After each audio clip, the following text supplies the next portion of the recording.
Hello, I'm Jayna Kothari from the Center for Law and Policy Research, CLPR. CLPR is dedicated to making the Constitution work for everyone through law, policy research, and strategic litigation.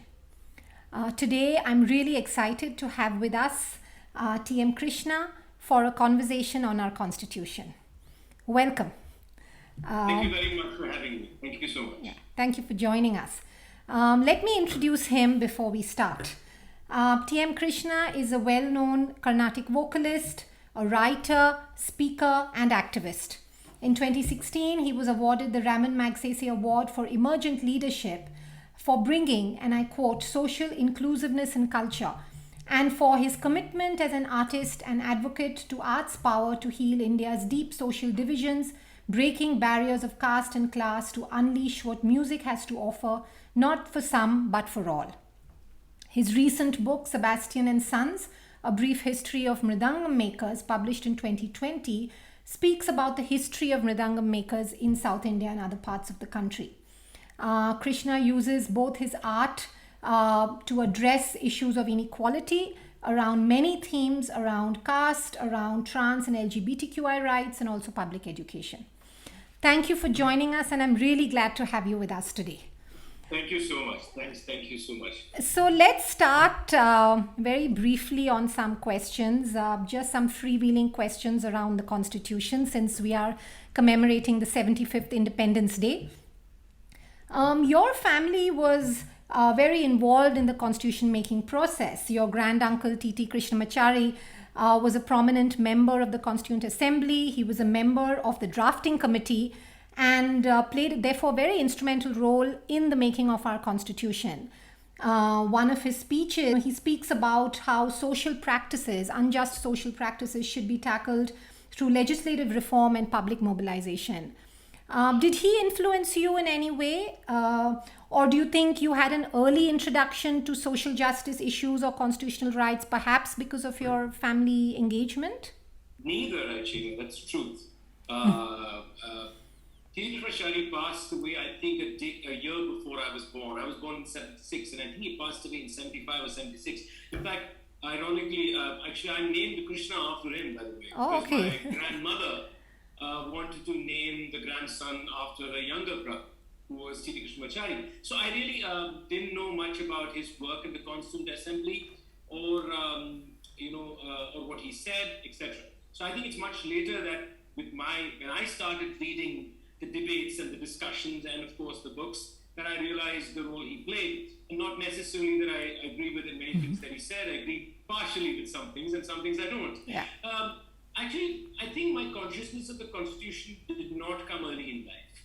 Like many people in this country, it was that little civics book which has 4 pages, which is all I read about the Constitution, which had fundamental rights. What are the fundamental rights? Come on, name it. 1, 2, 3, 4, 5.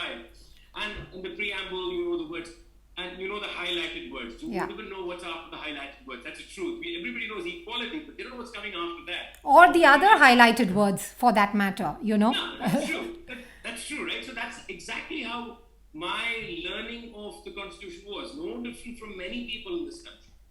I think my journey towards the Constitution came from my exploration and self-awareness of myself, of who I am, what is my situation in society, my biases, the way I perceive myself, and that's what is around me, the music that I sing. I think that led to this, because I think it's important that we realize that there's an interplay of personal or collective transformation with a structural form that allows for that personal or collective transformation. Yeah. You need both to happen, which is why I think what TTK said there is very important, because public mobilization, in other words, is public transformation or individual collective transformation. But that needs to happen in a playground that allows for it to happen.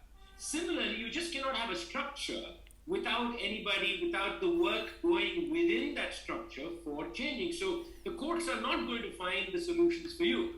So I think I came to this much later in my life. I came to learning about Ambedkar much later in my life. So it's something that came from, I think, my own search and discomfort with what I was and probably what I am also in some ways. And I think that's how I came to the Constitution. No, thank you. That's really honest and open.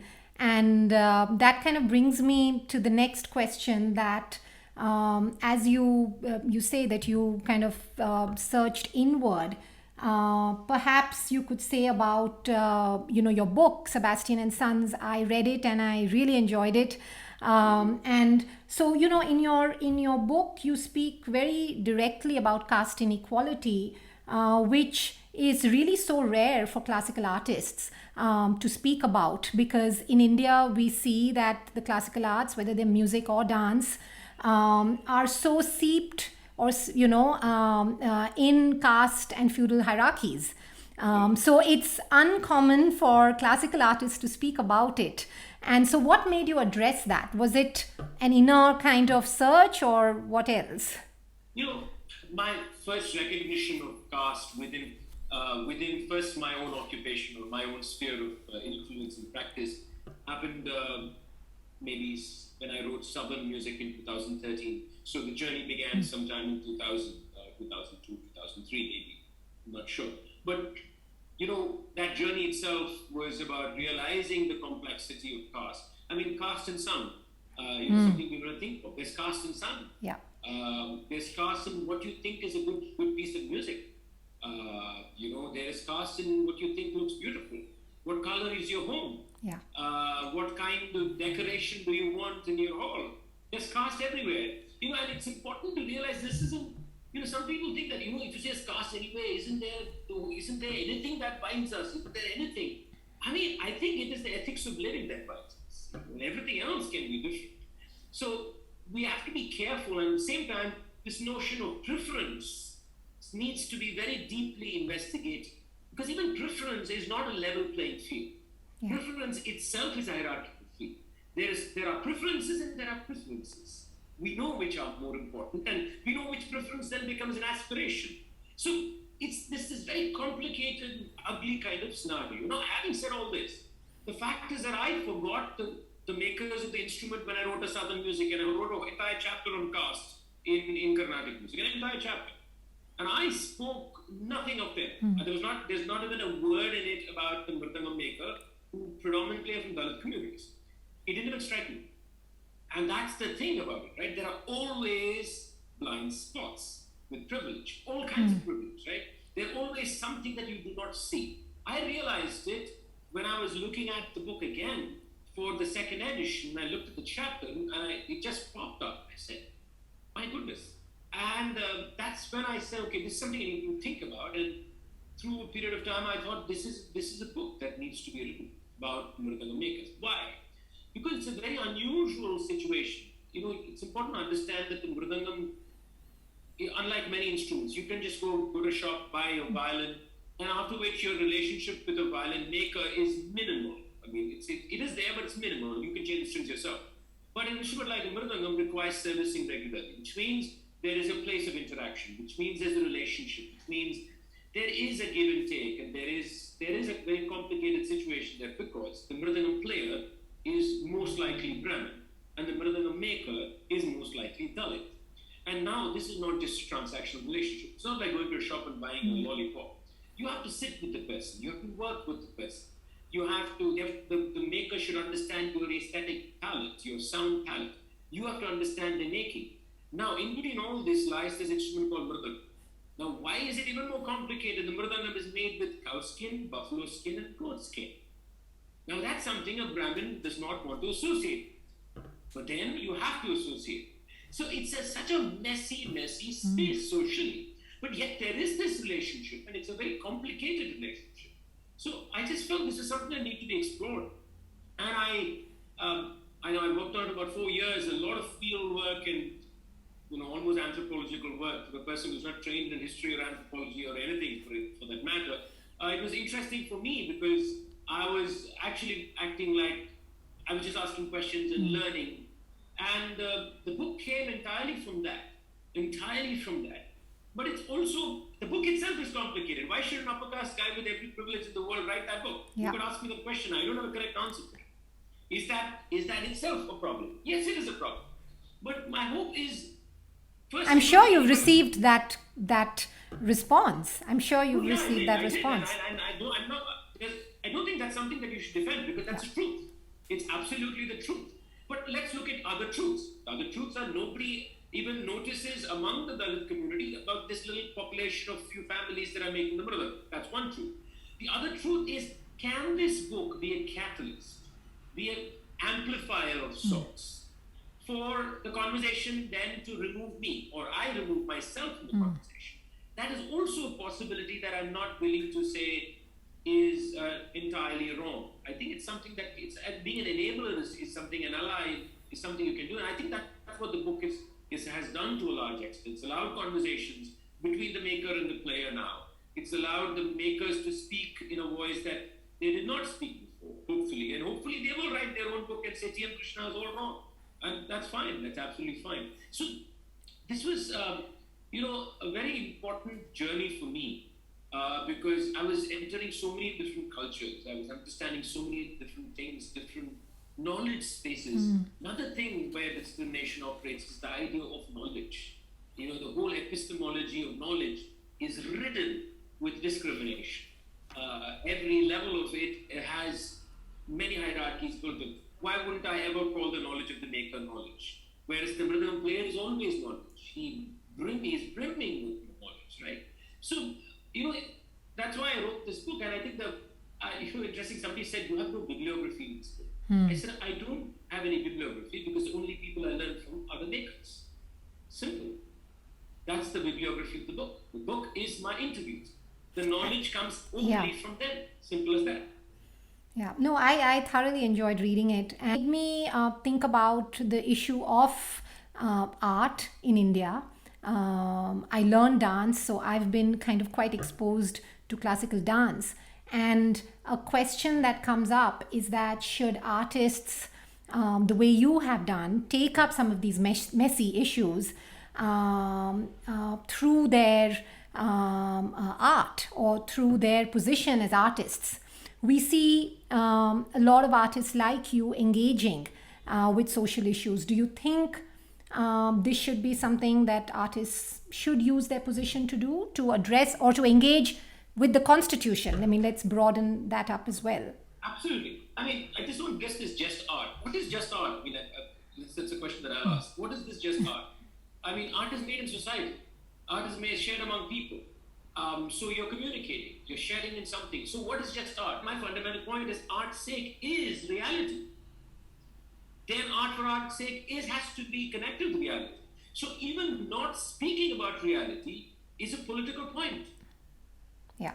So yes, I do believe artists need to engage. I may not agree with the politics of what they engage. Now that's possible, right? We may have huge differences of opinion on somebody's view on politics or society and mine. But I think this engagement is essential because you're anyway engaged.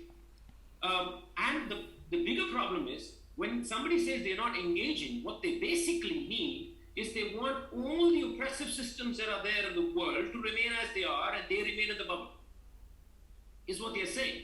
So that's completely unacceptable. The Constitution itself, I think, needs to be seen very differently. It has nothing to do with the courts. Let's just throw the courts out. They're the biggest problem in understanding the Constitution. Lawyers and judges are the biggest impediments to understanding the Constitution. Yeah, I've heard that. No, I mean that. I'll tell you why I'm saying that. I don't mean this. I completely understand I'm not talking about the application of the Constitution or the necessity of judgment, etc. But I'm just saying that it's culture, isn't it? The Constitution is actually culture. It's about different ways that a certain cultural expression of living. Parts of it we may agree with, we disagree with, we can argue with, we can change it. It's also a developing idea of culture. So I see the Constitution as a cultural idea, as an idea of culture, and which is why it has its rough edges, which is why it's going to transform, which is why it's going to be progressive in some ways. So I think if you look at it as something that we inhabit, or we need to inhabit, to be even more clear, then I think it becomes something that we all share. And when I said judges and lawyers are a problem, I'm not talking about the profession or that, but I'm just saying the headiness that comes with that idea that it is somehow locked up in this grand cupboard with special locks and special keys. Or that judges and lawyers are the gatekeepers of the Constitution, exactly. and that no one else can deal with it. Yeah. Exactly, and therefore, I think that needs to go. There needs to be a cultural transformation. Those words. Just look at the words in the Constitution. Let's forget about every other part. Even if we just take part 1 to part 4, if a citizen just looks at verse 4, just look at those words. They should move you. They move you if you read them. You should get goosebumps. I get goosebumps. Yeah. I'm like, wow. It's ethics, it's philosophy, it's humanity. It's complicated. It's disturbing, maybe if you don't agree with it, but that's okay, isn't it? And you have to own that. You have to own that. You have to own that. You have to debate it with yourself. That has to be a family conversation. That's what the Constitution is. It's such a precious gift that we need to grapple with every day and celebrate, and only then it really moves. And if you look at the positive movements that have happened in Constitution, look at the years you have fought for it. It shouldn't have taken so many years. Why did it take so many years? Because there is a disconnection between society and what's written in the book. We have to revive this connection. How do we make it relevant to young people today? How do you think they can relate to it and see and get these goosebumps the way you're talking about? I really think the CAA protests were a great movement without any doubt. I think they were anti-CIA state protests and were an important moment for the ideation, because the Constitution was on the streets. That was great to see. That people read the preamble on street corners. People read it in, people don't even know the preamble is there in so many languages. Yeah. I started singing the preamble in different languages. I sing it now in Malayalam. I sing it in Kannada. Yeah. It's in Urdu, it's in Hindi, it's in Sanskrit, it's in Marathi, it's there, everything. We just need to know. So I'm saying it was great it got on the street. I also think one of the important ways that the Constitution can come alive is, I think it needs to be unburdened of the piety that's associated with it. I think young people need to speak about it like they speak about anything else. Which is why I think art will play such an important role in it. Whether it's visual, whether it's sound, whether it is cartoons, it could be anything. It could be absolutely anything. It's important that these ideas are not seen to be something that's out there. You can't make the Constitution a deity in a temple. The Constitution must be outside the outermost walls of the temple. That's where it should be, which means it should speak the franca lingua of everybody, which means it should speak for and speak with everybody. So, we have to do that. I think songs have a role to play. I think theater has a role to play. And I think you don't need to know what do you want people to know? Let's even think about that. Do we want them to know every directive principle, every fundamental right, or do they need to know relationship of what federalism in India is? What do we want them to know? Right? That's an important question. Because we can get stuck in the nitty-gritty of the Constitution also. If we want them to just engage with it and be able to engage with it, The Constitution is actually a book of relationships. That's all it is, isn't it? It just tells us different kinds of relationships. And what's the most ethical way of having different relationships? Now, it's not complicated. And if you can just make it a book of relationships, of wonderful relationships, agreeable and disagreeable relationships, then we are going into the soul of what it is. Because I think that's what we try to create. an environment where relationships have equality, there's freedom, there is sharing, there is Fraternity. I mean, that is yeah, one of the founding very important. principles. There's Yeah. fraternity, and they know. So I think that's the soul that we can definitely pass on within every one of those articles and clauses. Yeah. No, very, very beautifully said. And I know it's come out in some of your answers, but I'd like to kind of ask you that again. What does the Constitution mean to you? Uh, Well, I mean, it's something that's grown on me. Very honestly, it's something that's really grown on me as I look at it again and again. Interestingly, I've been working on a book that's about 5 symbols of India, and one of them is the preamble. oh, okay. So I have been over the last 6 months of been reading much more than I did before, I think. And it's really it's truly a very very if you really read it and read it with the intentions of what it is. Like I said, you may disagree, but that's not where I want to go. I mean, isn't it so marvelous that people came together with a dream and hope of creating a society that could be good, very simply, that could be good. And they may have they may have had different ways of defining the goodness, etc. And I think that's something that's really, really hit me hard. That it is just the intention behind that constitution that we have. Yeah. The intention is definitely something that we need to treasure. And if you're a person, you're religious, if you look at everything, you believe in certain things, anymore. It is about creating some structure that provides goodness. And it's ultimately you and I who are there working with it are doing it or not. That's where the answer is. And Ambedkar said something very similar, actually.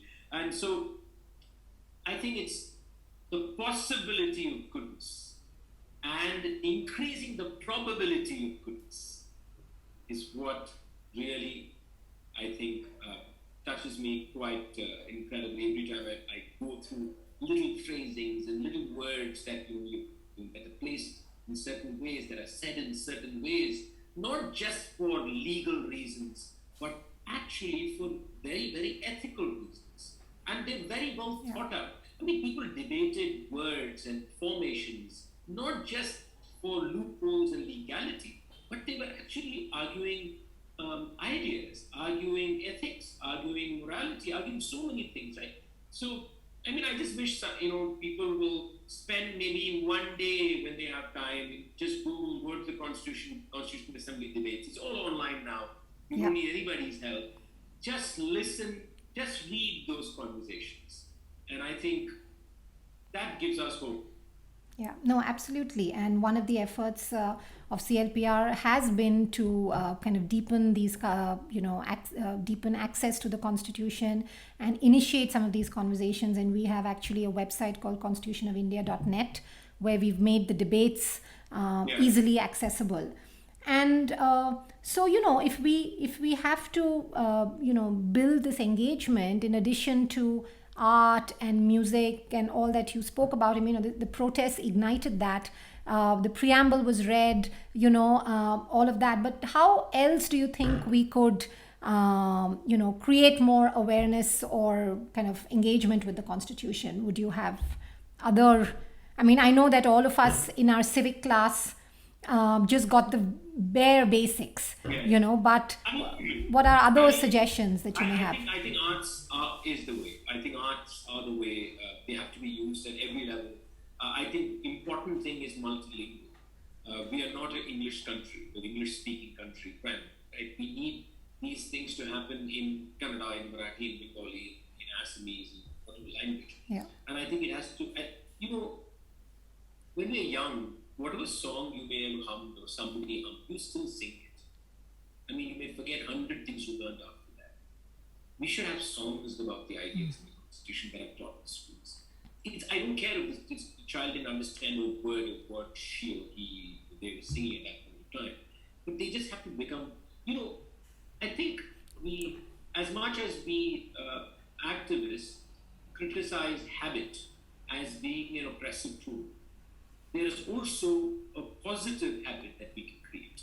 That they learn it and then it kind of stays with them, right? Yeah. So habit can work both ways. So I think we need to create a habit of something. And I think constitution, the ideas in the constitution become a habit. So it could be rhymes, it could be songs, it could be, not just the national anthem. Yeah. Because national anthem singing has also become a drill, which we all have to do, right? So I'm saying these are the songs that people sing in school, we learn in the class. Just leave it with them. Those words will remain, those ideas will remain. And I think, and we have to do this when people are young, they're really young, even before they understand one word of what they say. That's the best time to learn the most beautiful things. Yeah. Because you will keep singing, and as your apparatus becomes more capable of stealing through all the information, those words start coming alive. And then you start understanding it more and more, it grows with you. And I think that's when the human being also grows in a manner that does not happen when it's thrust onto you. Yeah. Or forced that you have to do something. So I think we need songs in villages. I think we need hubs in every town where children in the evening come and because you use the word secularism. Most people don't know what that word means. I mean, it's such an esoteric term. It can mean so many things if you are in. It depends on which country you are in. So it can be interpreted in so many ways. Now, I can go, intellectually debate secularism as it is understood in the constitution, blah, blah, blah, blah, blah. But I want somebody to feel secularism as a habit. Yeah. What can I do? So when we say the constitution needs to reach people, it does not mean that the text needs to reach people. It means its spirit. And the values and the ideas behind it. Yeah. So I think that's what we are discussing here. So if we need to make sure that's communicated in children, and make sure that it becomes a habit that reflects that this othering of a person of a different faith cannot become the reflex. Today that has become the reflex, and that should worry us. The reflex should be embraced. And that's constitutional, isn't it? If that is embraced. Yeah. I don't care if that person doesn't know it's constitutional, but the person is behaving in a manner that is constitutional. So, that is what I think we can do, and we all have a role in doing that. It could be poetry, it could be anything, but I think we need to go to villages, we need to go to district headquarters. That's where things need to happen. No, fabulous. And I hope after this we find a way to start a project on making some music around the Constitution. I think you've already started. Yeah, have a few concerts around it. I'll just sing the first line of the preamble. I'm going to sing it, the one I've sung a lot is in Malayalam, so I'm going to sing the first few lines in Malayalam. Bharatile janangal ayanam, Bharatile janangal ayanam, Bharate uru paramadhikara sthiti samatva Matetar Jananadhipatya Republikai Samvidhanam Chiva Bharadattile Janangal Ayana Bharadatte Guru Paramadhikara Sthiti samatva matetar jananadhipatya republic ai samvidhanam chiva samvidhanam chiva samvidhanam chiva. Thank you so much. That was beautiful. And I just want to say thank you for being a Constitution defender. Thank you very much. Thank you very much. Such a pleasure. Thanks.